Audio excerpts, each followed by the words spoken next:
basically, as you will notice from the banner, which I'm hoping is not reversed because I don't know how computers work in that regard, this is basically funded or run by the Western Australian Centre for Perinatal Mental Health and Parenting Support. I always forget the centre bit. Which is run in conjunction with Women's Health and Wellbeing Services. You may also have come through Elevate Wellbeing to find us as well. So all of these organisations are under one of the umbrellas that kind of has different funding streams, different bits and pieces going on for these different kind of areas. So this is very much specifically around the perinatal and the parenting kind of scene zone. And Mike, I think the important thing to realise is when we're talking about 3 different platforms, all focusing on the same issue, which is really the importance of men in the lives of children. That whole idea that as men, as fathers, as grandfathers, we play an important role. And it's not about my role in exclusion to anyone else. It's about how do I add value to the lives of the children that are part of my family or part of my extended community, because this is a really important space for us. And I think we're at a time now in our community, and especially with the last couple of years where the community's been under great strain. And it's been difficult to connect with family, it's been difficult to connect with the people that we love, and we've got children who are feeling more stressed and more distance. This is a time when we as dads and mums really need to find a different way or remind ourselves of what we're doing and how we're doing it to help our kids feel emotionally safe and continue to feel loved and continue to feel cared about. Because the bottom line, quite simply, is that you're a dad for life. It's not something that goes away. And it's something that can be really interesting. It can be something that can be absolutely terrifying. It can be something that can have you tearing your hair out. But mostly, it's something that can bring great joy and great pride, knowing that you're really setting a good space and a good example for your child. So you've got a young person who can look out and say, that's my dad. I want to be just like my dad, because he's a good man. He cares about me, and he's showing me how to live in good ways. I think that's really important. So the fact that we have 3 kind of funding opportunities, 3 organisations or 3 elements of an organisation interested in this, just really says how important this is for us as men and as the community here in Western Australia. As I said, why would you want to be listening to either of us? Well, let me tell you a little bit about me. So, I'm a social worker, and I've been a social worker for a long, long, long time. I'm also a father, I'm a widower, I'm a grandfather. And for the first sort of 20 years of my career, I did all sorts of different things. I worked with older people, I worked with people who were dying, I worked with people who had been in the military, and I actually worked with people who were actually in the military, currently in the military. And then things changed, and I moved to an organisation which specialised in early family and young children, and sleep issues and feeding issues and all the things that come with being a new parent. And I joined them specifically to start a fatherhood program. So I was involved in developing a fatherhood program that spoke to hundreds and hundreds of families every year at antenatal classes. We gave workshops, we worked on national committees, and we actually presented some research internationally. So really that's where my passion for fatherhood and family life really came to the fore. And since then I've worked in child development services, I've worked in schools, I currently work in schools, I've worked with children with developmental delays, and all things related, and a lot of family work. So, mums and dads talking about the difficulty of being a mum and dad, or the pressure it can put on relationships. So really lots of the last 20 years of my life has been spent focusing specifically on that sort of work and thinking in those sorts of ways. So I've had the privilege of speaking to hundreds and hundreds of men and women about what it's like to be a parent. So hopefully there's something I might have heard that might be useful to you. If not, let me know in the comments and I'll be quiet and Mike can carry the load. Speaking of which, Mike? Bold of you to assume that they're going to want to listen to me instead. Interestingly, I suppose I find that I'm almost the opposite end of where we have come to now from Evyn. Firstly, because the first program we ran together, he actually said how long he'd been a social worker And I'm pretty sure he's been a social worker from, I think it was about 2 years after I was born. Yeah. So, there's that going on as well. I'm a registered psychologist, currently working very strongly across individuals, some couples work, and running different kind of professional workshops and programs and workshops in schools and things. When I say the opposite, almost the opposite side of Evyn though, is my area of interest and my kind of area of expertise, if such a thing exists, is less in the child side of things and much more in the, especially men, but the adult thing. So in a previous life, basically, I worked through the prison system for about 7 or 8 years, working exclusively with men, running a lot of programs. And of course, when you're dealing with men in such a confined space where there's that absolute distance from their children, you deal with a lot of the emotional stuff, you deal with a lot of the confusions and complications that come for men and vicariously for their children, because you obviously hear about that. Yeah. That distance creates a huge impact. So I've come across quite a lot of the parenting, from the parenting side, was very much about men who were absent from their families. Moving out of the prisons, I worked in carer support. Now that's an interesting one, because while it wasn't necessarily small children, I was dealing with a lot of parents, and you say, being a dad is for life, working with a lot of parents who their children may have just developed symptoms or started moving into mental illness. Yeah. So everything from bipolar, borderline, schizophrenia, like quite extreme mental health kind of issues, I suppose. And I was talking to mums and dads who were trying to manage that and work out how they still fitted and how they could process some of that. Yeah. So that was an eye-opening kind of moment for that. You're never too old to be a parent, basically. Yeah.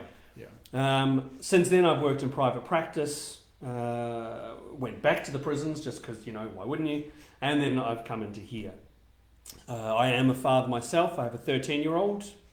I am a son. I am a grandson. I am a husband.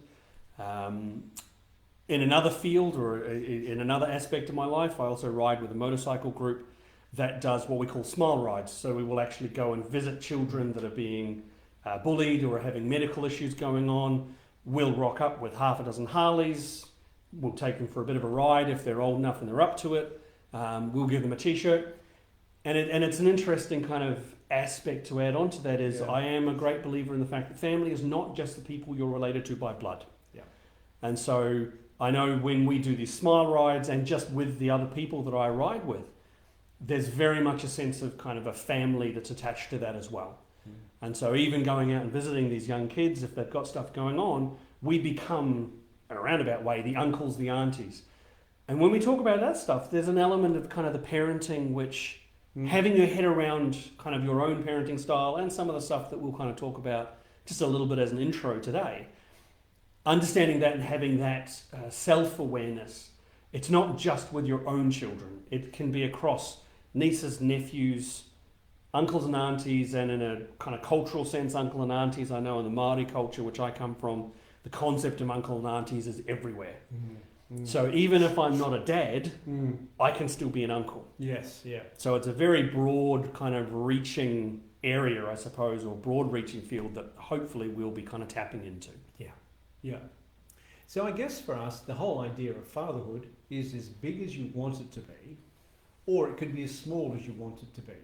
And we're hoping, and this journey this evening, we're going to give you a bit of an idea of what we think it can be and where we think it can go and how we can think it can be this really interesting journey, something that really adds value to your life. Something that in the middle of the night when you're kind of lying there thinking about what are good achievements, what are great things that are happening in your world, you can look back and just think it's a great day today because I had that incredible experience with my child or children.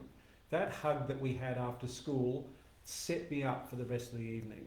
That thank you, Daddy, for whatever it was I did is actually going to set me up for the week.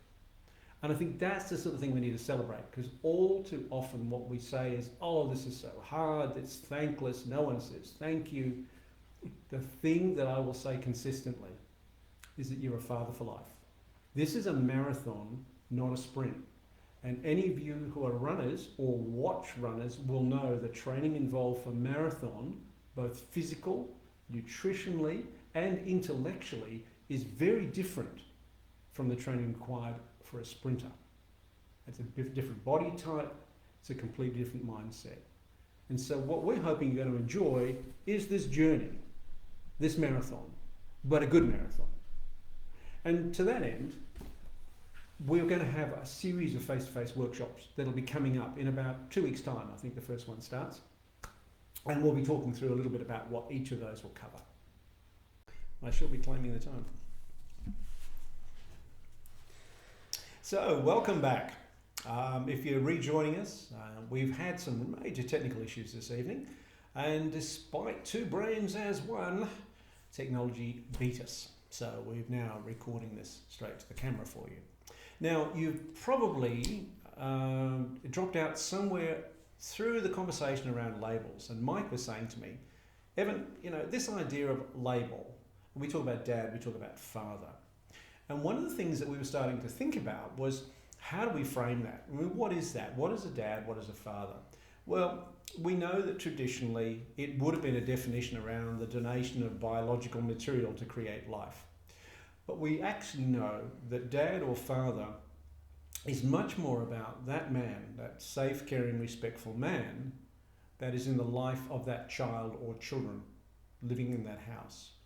It is that man that chooses to be fully involved, to give an example and show little boys how to grow up into safe, strong, respectful men, and to help little girls recognise safe, caring, strong, respectful men.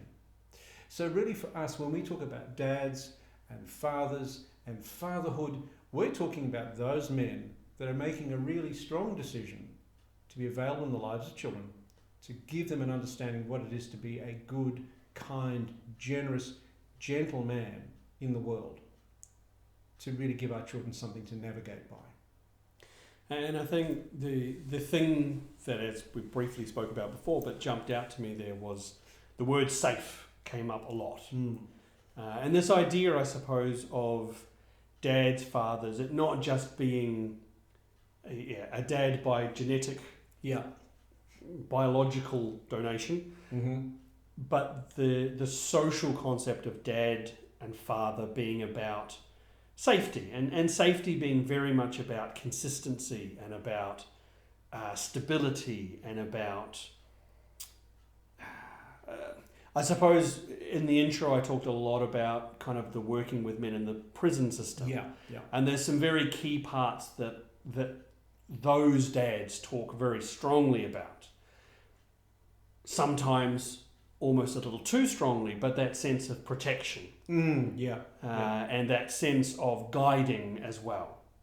And I think that's very much what I hear when you talk about that safety. Is that sense of the consistency and the dependability in terms of when I see dad, when I am out with dad, when I'm spending time with dad, I know what I'm getting.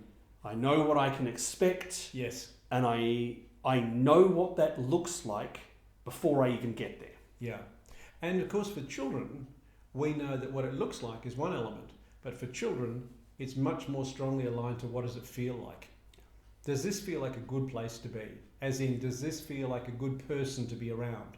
Because children will pick up on how they feel much more quickly than they will pick up on what they see or what they hear. Because really, especially for very young children, all of that processing is done at that really gut level. This doesn't feel comfortable, and therefore I'm unhappy about this space. I think the other thing too we need to be really mindful of the idea of dad and fathers is there are many men who are stepfathers. There are many men that are adoptive fathers, men that have chosen to be available in the lives of children. And we know that for those men, their dedication and desire to be a great example is just as powerful, just as palpable for any person who wants to be a dad. So I think it's really important that we think about that in the total picture. And it is about that safe, secure place for children to grow.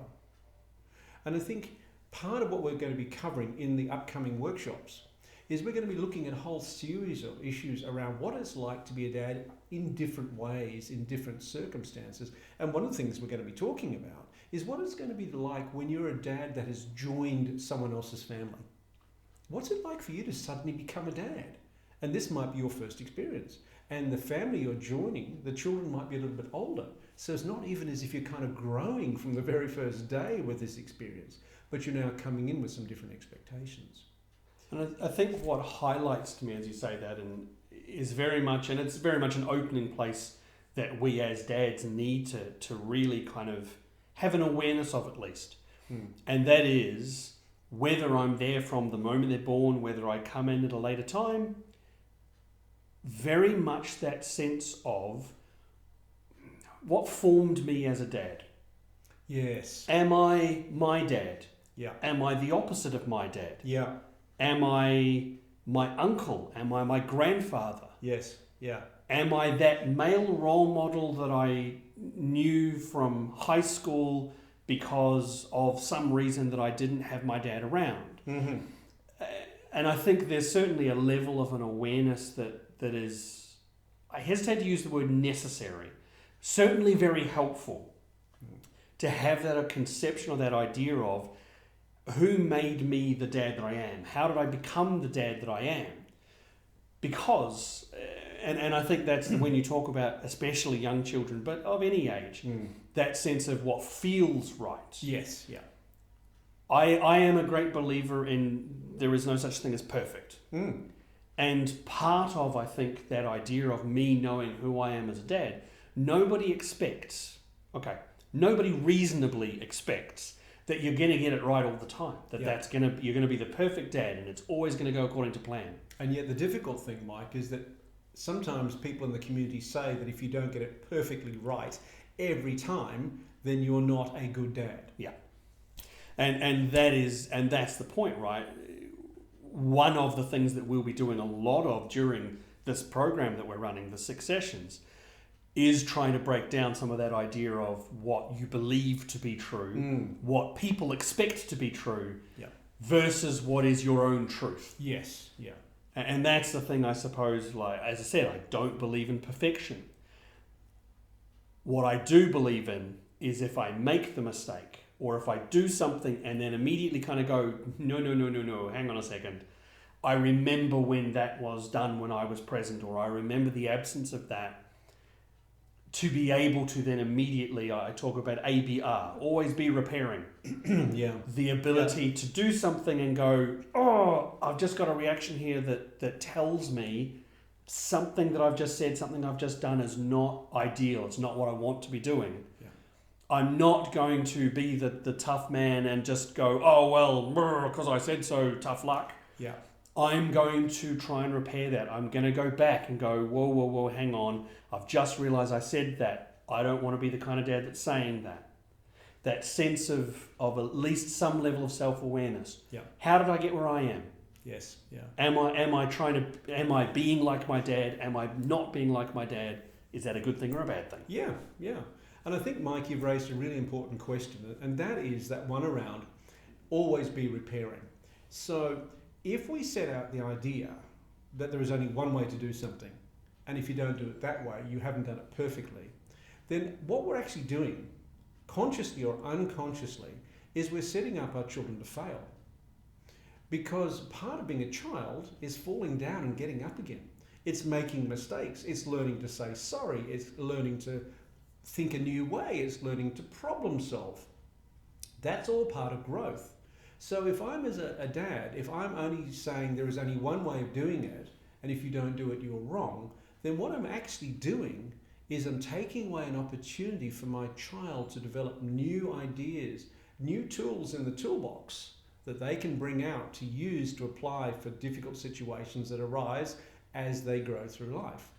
So when I make a mistake, and I become aware of that, my always be repairing opportunity also not only allows me to repair it, but it shows my children how to repair something. Yeah. So that what happens is my child learns in our family, it's okay to make mistakes, but this is how we go about making it easier or repairing it. This is what we do as a family. Now, when I leave my home, I've got an extra tool in my toolbox, which is the how to repair it when I have a mistake with my friend at school, or how to repair it when I inadvertently do something mean to my friend at school. Because I've been taught by Dad how to do that. And it's okay, because boys can do that. And guess what? Daughters learn that as well. I know how to repair it with my friend because my dad showed me how to do that. And sometimes I watch Dad doing that with Mum. And I watch Mum repairing with Dad. So now I've got a tool in my toolbox that I can take to school as well. Surely that's what we want for our kids. As many tools in that toolbox as they can possibly get to help them navigate life. And you've kind of already answered the next question that was in my head, but I'll ask it anyway because then we can clarify. I'm good. Yeah. And that is very much, why would we want to do this program? Why would you want to come and sit in a small group with the two of us and have a chat about these kind of things? Yes. Well, it seems to me that the men that I've met over the years that do make that decision, it's actually because they only want great things for their children. And what they want to do is they want an opportunity just for them, to have some space just for them, to think out loud about what is it that I want to be as a dad? As you said earlier, who do I want to be as a dad? You know, my dad was extraordinary, and I don't think I'm living up to that role model. What do I do? My dad was interesting, but he was a bit ordinary, and in fact, I'm not interested in following that role model. I want to do something else, but I'm not quite sure where do I get that from. Or maybe I'm taking that role model from an uncle, and that seems pretty good, but now I'm trying to blend what Dad taught me, what my uncle taught me, and now I'm trying to make it my own. And that gets a bit confusing. Also, how do my kids see me? And that's really important. And I think as dads, you were talking about always be repairing. Part of that is asking yourself, how is my child experiencing me in this moment? How are they hearing me? How are they seeing me? What feeling are they getting from me?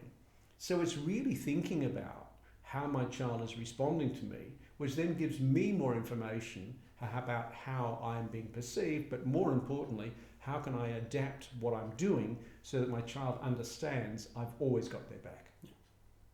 And I think part of the reason, or part of my thinking around why somebody would want to do this, a lot of the clients that I deal with, a lot of the people that I talk to, the word normal, I've already said I'm a big thing about words, right? The word normal is grossly misunderstood, would be the only way I'd describe it. But I think there is a level of dads who want to know what is normal. Now, one of the advantages that I feel about groups as opposed to anything else is when you come along to one of our groups, one of our programs, workshops, whatever you're going to call them, you're not sitting listening to us, expel wonders of knowledge and, we both know stuff. Yeah. You will get much more of a feel of that from the other dads in the room. Yeah. What I love is when I'm in a group and I'm talking to other people and you hear someone say, really? You think like that? I thought I was the only one that thought that way. Yeah. Wow. Okay. That's all right. I guess that kind of makes me normal. Yeah. And it is that idea that other people on the same journey have similar thinking. And it's like, wow, where did that come from? And the beauty of that is then we can have a conversation around, okay, now that you're aware of that, what do you want to do with it? Do you want to do anything with it? Do you want to celebrate it? Do you want to change it? Do you want to adjust it? Yeah. Do you want to magnify it? Do you want to reduce it? And I think that's the beauty of having these conversations. And so over the coming weeks, we're going to be looking at a whole range of things around this idea of being a dad and what it is and the space that it's in. Because we know it's different. If I go back to conversations I had 20 years ago, I would spend a lot of time with the hundreds and hundreds of dads I met every year, convincing them of why they were important in the lives of children. Some would say, but, my partner's amazing and they've got specialist education behind them, or they've got natural skills, or they can do it because, they're a woman and women can do these things naturally. I'm not involved. I don't need to be involved. And we know so much more in terms of the brain science, the development of a solid, emotionally well-balanced young people. And we know that the benefit it has in terms reducing the incidence of mental health issues. So that argument is no longer there. I no longer have to talk to men about why they're important in the lives of children. That's gone. That was 20 years ago. And 20 years isn't that long ago. That's gone. But what's different now is how do we get involved? And I would also like to point out, though, that actually makes me very happy to hear that. Yes. Yeah. Like, obviously, well, not obviously, that sounded really bad. I haven't been a father for 20-something years. No, you haven't. No. I've only ever experienced understanding the importance of dad in the child's life. Yes. What makes me happy to hear is that, not that it wasn't like that at one point in time, but that that's become an awareness. So it sounds as though at least some level of societal, some level of gestalt attached to this says, we understand that now. We get that dads are just as important. Absolutely. We worked really hard 20 years ago to bring about that change. But the reality is, it is different. And we're keen to celebrate that and keep that going. Keep it moving. Because quite frankly, our kids are too important. So I suppose to kind of almost start wrapping up, or to wrap up a little bit, to give people a feel for what are the sessions that are upcoming. So we're looking at 6 sessions, and they are in the inestimable version of how I phrase things, which is never the best way to do it, but certainly a way of doing it. We call it Mike speak. Yeah. I call this Evyn speak. Across the 6 sessions, we're looking at the concept of the new dad. Yep. So when this little potato with legs arrives, and what that entails and what that means for me. We're looking at distant dad, FIFO, shift work, even potentially some of that stuff that I've talked about in terms of prison, coming out of prison. Yeah, defence families. I've done a lot of work with defence families and that separation. Yep. And it potentially to go down a relatively dark path, possibly. Even somebody who's coming out of addictions, who's now in recovery and is now entering their children's lives again. So that concept of distant dad, that idea of I'm either not there all the time, or I haven't been there for a while and I'm kind of trying to make my way back in. Yeah. And linked to that, we've got the idea of instant dad. Yes. And instant dad was very much that idea of the adoptive fathers, the foster fathers. Yeah. The fathers who maybe there has been kind of accommodation issues, they haven't seen their children for quite some time, and their children suddenly come back into their life at the age of 12, and I last saw them when they were 3, and there's a whole heap of stuff going on there. Absolutely. So the instant dad being that I'm suddenly a dad, and I haven't had that grounding to kind of get me into it yet. Yeah. We want to look at separated dad. So as opposed to the distant dad where they are in and out, but there's not a stable, where parents live in different houses and have different sort of micro lives, and the children move between those different spaces. Yes, and a lot of that managing of, or considering even, how I keep this is safe in our house, this is how our house works. I can't make that happen in another house, and being able to kind of establish that as well. Yeah, yeah. We also look across the within the holistic view of the husband partner. Yeah. That is a key part of any relationship with a child, is also me as a husband, me as a partner. What's the relationship like with my significant other, and how does that impact? How does that set up our environment for our child as well? Yeah, and within that, there's that notion of how we develop a parenting team. So how does the quality of that relationship, the way that relationship works with your significant other, how does that then translate into a parenting team where there is some sense of consistency? Because as we've said before, the idea of being consistent and providing a sort of stability is really important for children. So how do we do that as a parenting team? And that can be really tricky, because we come from different families with different expectations and different default positions. It's kind of like, what do you mean you don't do it that way? We've always done it this way. So making some of that mindful, talking about that out loud, and how do we make that happen? What do we want to happen? And then lastly, looking very much at the family, the whole thing. Yeah. And how a lot of those relationships with the parenting team Also, how do we manage grandparents who have their rules, Yes. who have their ways of managing things? Yeah. How do we interact with whether there's step siblings,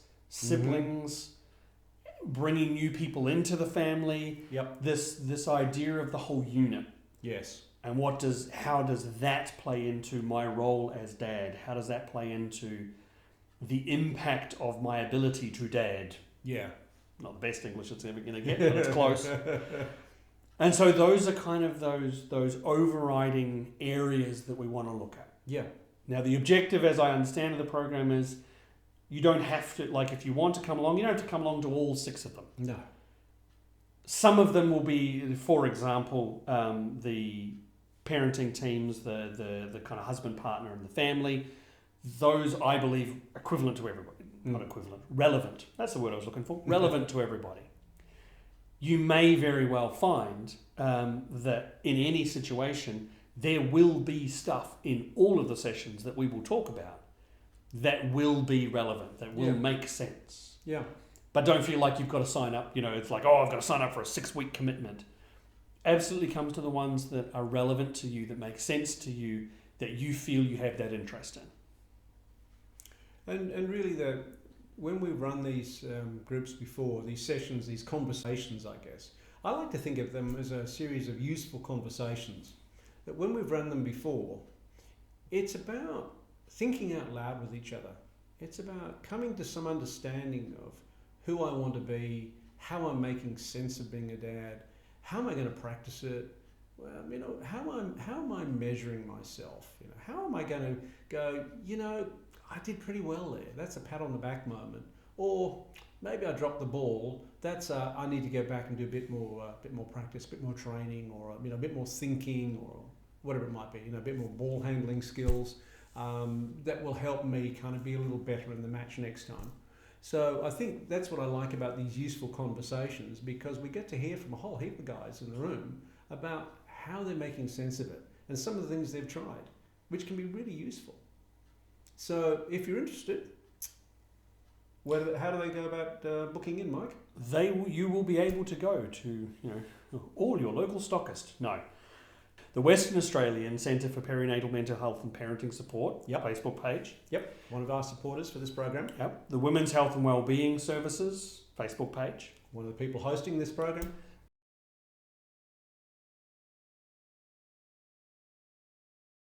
But absolutely, yes. Come along, have a chat to us.